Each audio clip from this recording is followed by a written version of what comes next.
Anytime the Republicans win an election, bipartisan is never part of their vocabulary.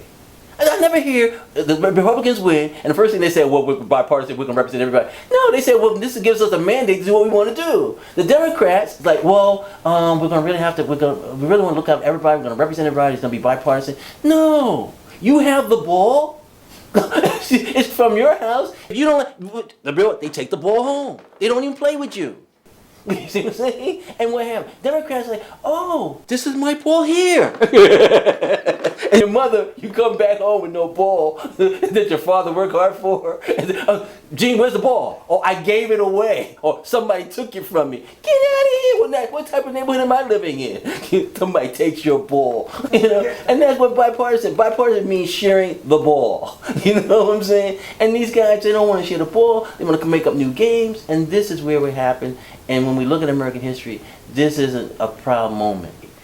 Any candidate, Republican or Democrat, is going to have a hard time coming out of those conventions and saying, okay, I can govern the society for the next 4 years. Because what you're going to see at those conventions is not only a divided convention, but also representative of a divided country. If the Democrats lost the presidency but regained the Senate, hey, I feel that's very important. The people who are running, you want to see in a time of crisis, do they exert leadership?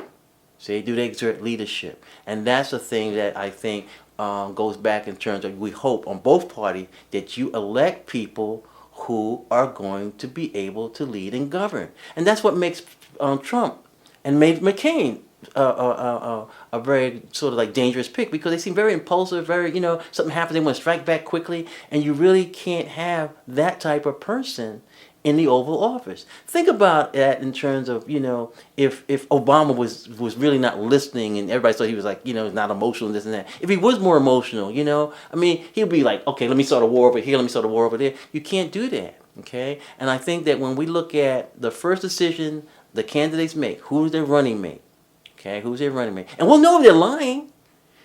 Imagine if Trump decides that his running mate is Rubio. We know he's lying. Isso.